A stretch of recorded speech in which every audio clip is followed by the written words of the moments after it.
Celebramos en la Iglesia la fiesta de Santa María Reina,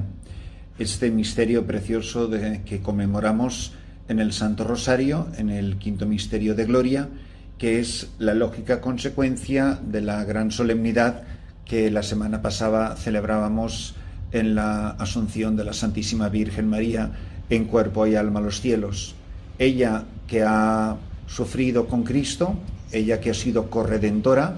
en la obra de la gracia, ahora asunta en cuerpo y alma a los cielos, junto a su Hijo Jesucristo,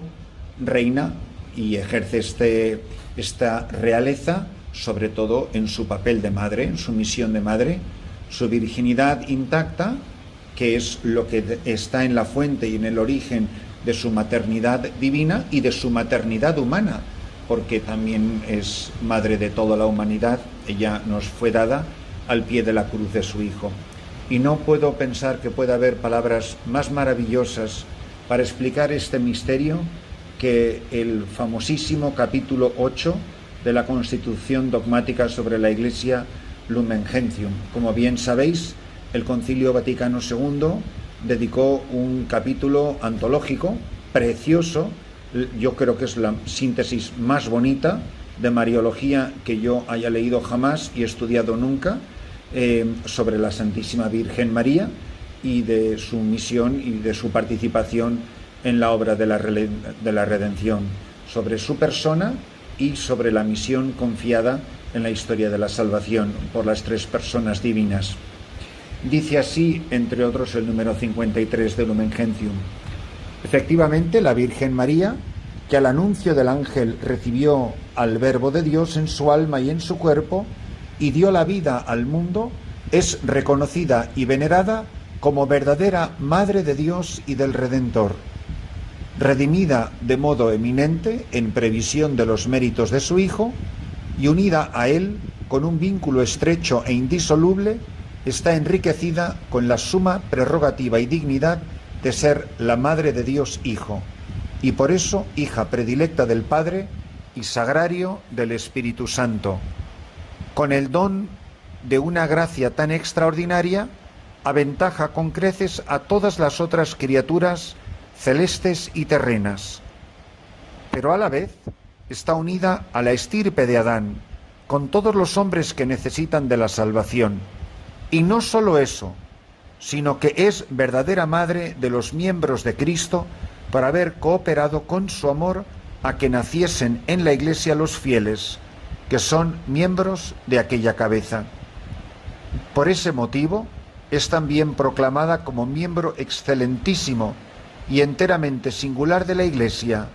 y como tipo y ejemplar acabadísimo de la misma en la fe y en la caridad, y a quien la Iglesia Católica, instruida por el Espíritu Santo, venera como Madre amantísima con afecto de piedad filial. Y luego sigue diciendo, por eso el Sagrado Concilio, al exponer la doctrina sobre la Iglesia en la que el Divino Redentor obra la salvación, se propone explicar cuidadosamente tanto la función de la Santísima Virgen en el misterio del Verbo encarnado y del cuerpo místico, cuanto los deberes de los hombres redimidos para con la Madre de Dios,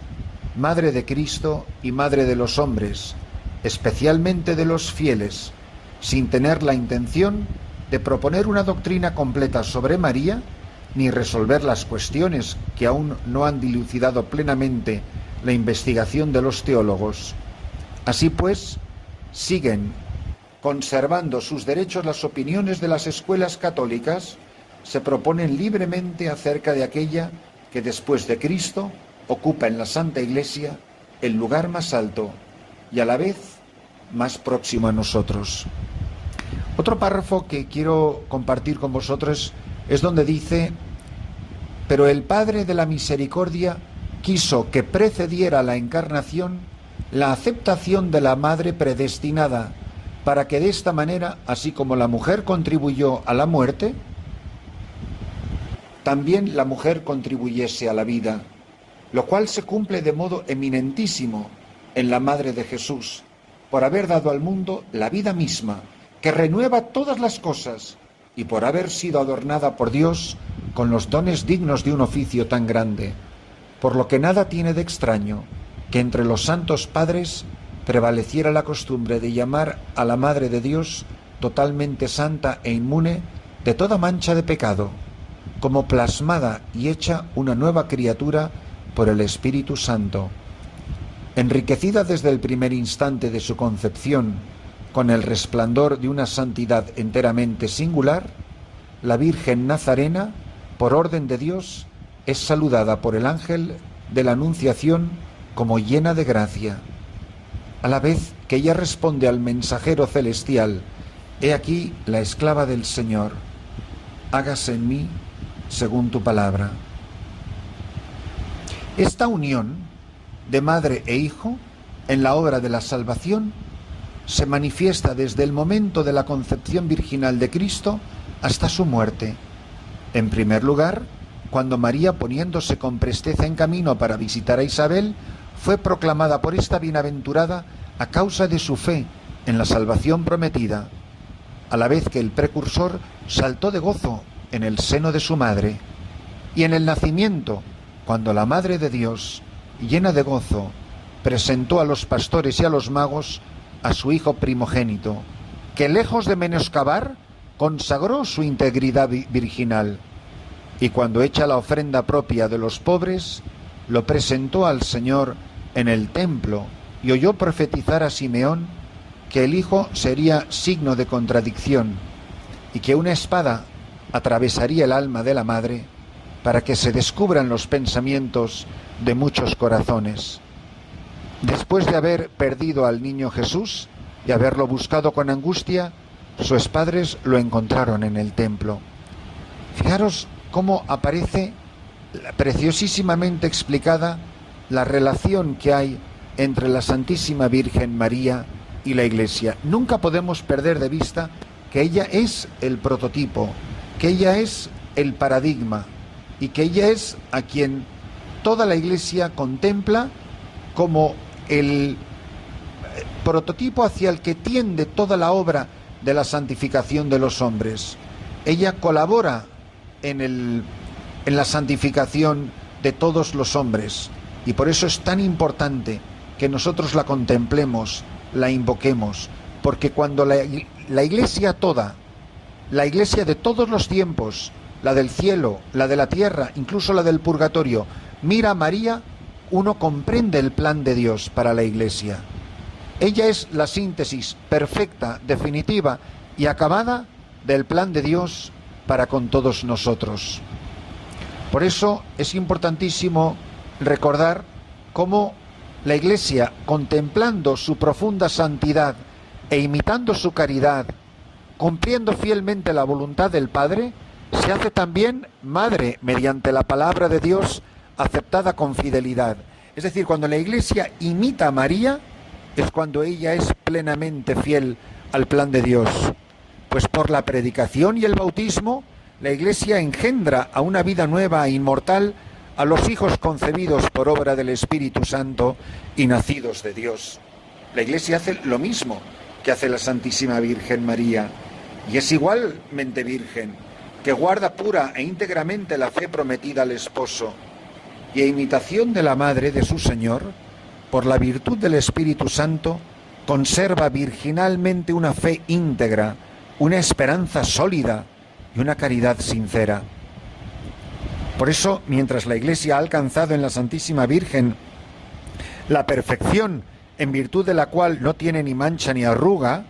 los fieles luchan todavía por crecer en santidad. Así estamos todos, venciendo enteramente al pecado, y por eso levantan sus ojos a María, que resplandece como modelo de virtudes para toda la comunidad de los elegidos. La Iglesia, meditando piadosamente sobre ella y contemplándola a la luz del Verbo hecho hombre, llena de reverencia, entra más a fondo en el soberano misterio de la Encarnación y se asemeja cada día más a su esposo. Pues María, que por su íntima participación en la historia de la salvación reúne en sí y refleja en cierto modo las supremas verdades de la fe, cuando es anunciada y venerada, atrae a los creyentes a su Hijo, su sacrificio y al amor del Padre. La Iglesia, a su vez, glorificando a Cristo, se hace más semejante a su excelso modelo, progresando continuamente en la fe, en la esperanza y en la caridad, y buscando y obedeciendo en todo la voluntad divina. Por eso también la Iglesia, en su labor apostólica, se fija con razón en aquella que engendró a Cristo, concebido del Espíritu Santo y nacido de la Virgen, para que también nazca y crezca por medio de la Iglesia en las almas de los fieles. La Virgen fue en su vida ejemplo de aquel amor maternal con que es necesario que estén animados todos aquellos que en la misión apostólica de la Iglesia cooperan a la regeneración de los hombres. María, ensalzada por gracia de Dios, después de su Hijo, por encima de todos los ángeles y de todos los hombres, por ser Madre Santísima de Dios, que tomó parte en los misterios de Cristo, es justamente honrada por la Iglesia con un culto especial. Y ciertamente desde los tiempos más antiguos, la Santísima Virgen es venerada con el título de Madre de Dios, a cuyo amparo los fieles suplicantes se acogen en todos sus peligros y necesidades. Por este motivo, principalmente a partir del Concilio de Éfeso,